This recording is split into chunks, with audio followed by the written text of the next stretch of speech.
introduce a brother. He's going to speak to y'all today, and we're going to give him a little bit of time. What we like to do in the UNIA is follow Marcus Garvey's teachings. And Marcus Garvey says, if you're a leader in your community, you need to know every city councilman.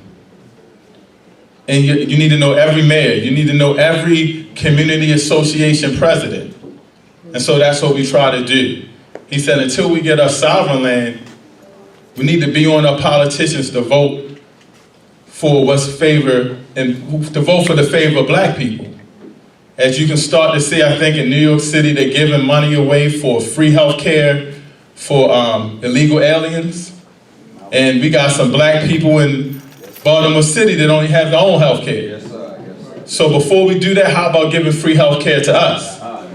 So we have to really start fighting and make our politicians accountable in the black community. He teaches about the word quid pro quo.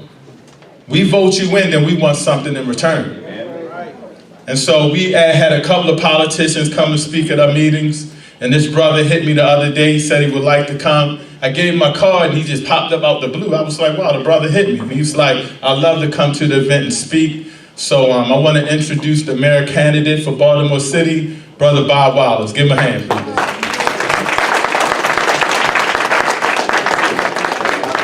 Good, you got the floor. Take your time. I am donating some of my books to the organization because we are about economic empowerment and moving forward. So this is from me to the organization, and you can pass it around, people can see it. Thank you so much. Emancipate yourself from mental slavery. None but ourselves can free our minds. Have no fear for atomic energy, cause none of them can stop at the time. How long shall they kill our prophets while we stand aside and look? Ooh, some say it's just a part of it. We've got to fulfill the book. Won't you help me sing these songs of freedom? It's all I ever had. Redemption songs. It's all I ever had. Redemption songs. These songs of freedom. These songs of freedom. These songs of freedom. You know, ever since we have come to the shores of this country, we have had one objective, and that is freedom. To obtain freedom. If you look at all of our leaders, the whole journey of black folks, from the African diaspora, when they reach the shores of this country, it has been about freedom. And no other person exemplifies, in my view, this idea of freedom than Marcus Garvey. Absolutely. Than Marcus Garvey. Because if you look at the disciples of Marcus Garvey, it'll blow your mind. That song I just sang for you was obviously Bob Marley, right? Redemption song, right? But the lyrics of that song, emancipate yourself from mental slavery. None but ourselves can free our minds. That's Marcus Garvey. So many of Bob's songs and messages that he was writing about in the 60s and 70s was based upon the teachings of Marcus Garvey. And then when you study it even further, there are other leaders in the movement, people like Malcolm X, and Malcolm X's parents, the Littles. They were followers of Marcus Garvey. Malcolm X, Elijah Muhammad, the Nation of Islam, A. Philip Randolph, even Dr. King. They were talking about the principles that Marcus Garvey had outlined for us many, many years ago. And that's also true for Bob Wallace, because that's why I'm running to be mayor of Baltimore City. Because what we have to deal with in this city is the criticality and the importance of building economic power for people in the city who historically have never had it. If you look at the root cause of the issues in Baltimore City, whether it is crime, whether it is the schools not performing, whether it is poverty, whether it is hopelessness or helplessness, you go down the list. If you get to the root cause, the root cause is economic inequality. And so until we as a city, until we as a people focus on building economic inequality, closing the gap that we have in the city between the haves and the have-nots, between black folks and white folks, we would never be a great city. So my platform is a very heavy Marcus Garvey platform. It is how do we economically empower the 2/3 of the people in this city who struggle each month to make ends meet.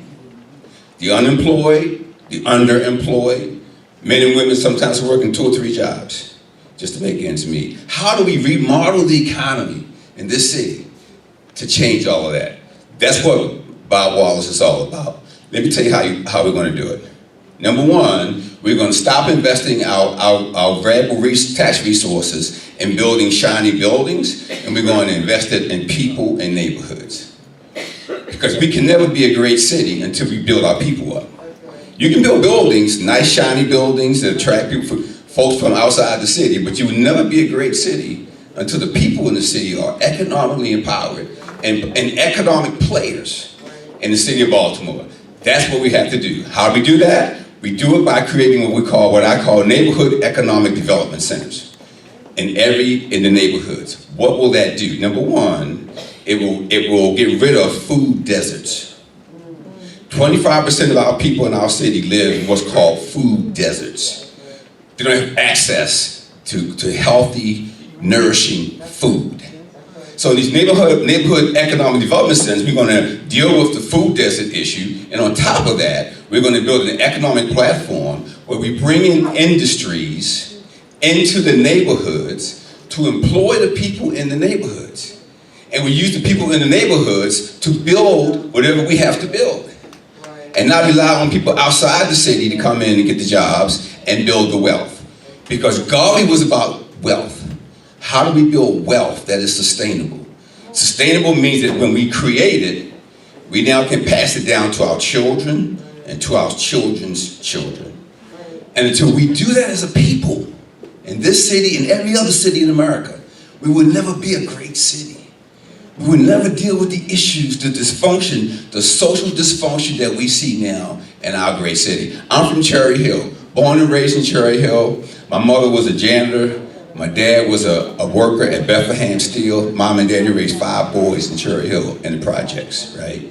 Went from Cherry Hill Elementary, Cherry Hill Middle, Polytech, went away to college to study engineering, went to graduate school, came back to Baltimore, built some businesses in technology and in energy, and guess what? And hired a lot of my homeboys from Cherry Hill who would not have had an opportunity to have a career had somebody not stepped up for them and represented them. That's what I want to do on a bigger scale as mayor. To build our city, to build pathways from poverty to prosperity. To build pathways from despair to hope. That's what the mayor needs to do. So beloved, I am asking for your help. Because we cannot continue along the same paths we've been following for decades, right? And this is no attack on anybody, but what I see is whatever works. What we've tried has not worked. Our kids are not learning, our streets are not safe, our buildings are dilapidated and they are in disarray. Look at the data, look what your eyes tell you and what your eyes show you. They trust what you see. What I'm suggesting to us as a city, that now is the time for us to pivot from the old way to the new way. And I'm reminded, when I think about that pivot, I'm reminded of the old story of the 12 spies that went into the promised land. Y'all know the story, right? Yeah. And then I'm gonna close, brother, because my time may be short. Okay? So, y'all know the story, right? So God said to the Hebrew children, I got a promised land for you. And he called Moses to lead them. Moses takes them out of Egypt. They find their way to the promised land. Before they go in, God tells Moses, I want to do one thing. I want you to send in 12 spies. Send in 12 spies into the promised land that I promised you to spy out the land, right?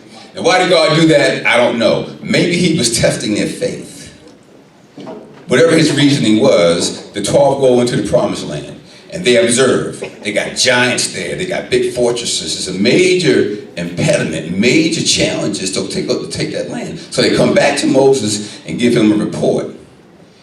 And 10 of them said, Moses, it's too hard. We can't take this promised land, even though God gave it to us. But the 2 who were faithful was Joshua and Caleb. They were faithful. Long story short, so when they got to this big decision, they had 3 choices. So there were some people in the camp who said, you know, Moses, Egypt wasn't so bad. Maybe we should go back to Egypt. Even though they were slaves, it's like, maybe Egypt wasn't so bad. Because see, many of us as people, when we get to challenging moments, the tendency is to fall back on what you know, right? Or to fall back on what you're used to. That's a tendency, human nature, right? There was a second camp who was at the border. They said, well, Moses, you know, we can't go into the promised land because the giants are too big, the obstacles are too great. But let's just stay here by the river and let's be comfortable. Let's be content with where we are and be happy with that. That was the second group. But then there was the third group. And I hope that you are part of that third group as it pertains to Baltimore City. Because the third group said, yes, the giants are big. Yes, they have these strong fortresses. Yes, it will be a struggle. Yes, it will be difficult. However, our God said that this belongs to us, so let us go and take it. We are at a point now in Baltimore where God has told us there's a better place for you, there's a better opportunity for you. You got to have the faith to go get it. So I'm saying to you, beloved, that we as a people in this city are at that point. We got to pivot and say, no, I'm not going back to Egypt. No, I'm not going to be content with where it is right now. I'm going to go forward. I'm going to fight the giants. I'm going to tear down their fortresses. And I'm going to claim that which God promised us. And that's what we need to do. Right now. I need your help, beloved.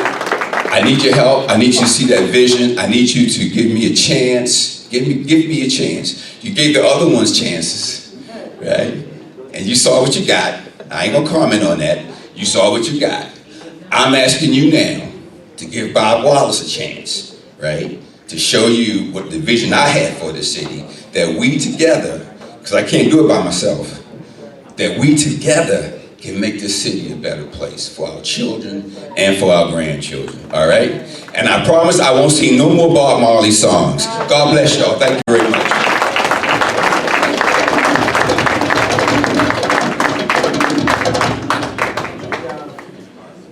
Give the brother another round of applause, please. You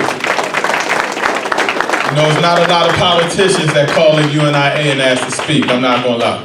You know, we like the blackity of the black. You know, when you come in and you say race first, our own people look at us like, you know, we are, what's the word, extremists. We're not extremists, we just love each other. We need to do right by each other. Y'all with me?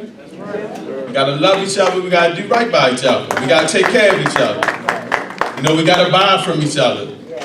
I think Dr. Claude Anderson was talking the other day. I think he said the dollar and the, how much does it go around? It leaves in like a couple of seconds from the black community. 6 hours. I think it may stay a long time in other communities, so we're not keeping that dollar here. But more importantly, we gotta be better as taking care of ourselves. We can't vote for who's popular. It's not working anymore. We gotta hold up politicians accountable. Our school systems are messed up. You know, money's being mismanaged. And we really need to be on point with how we do this. So definitely please look out for this brother. Listen to what he got to say. He's here at an RBG event.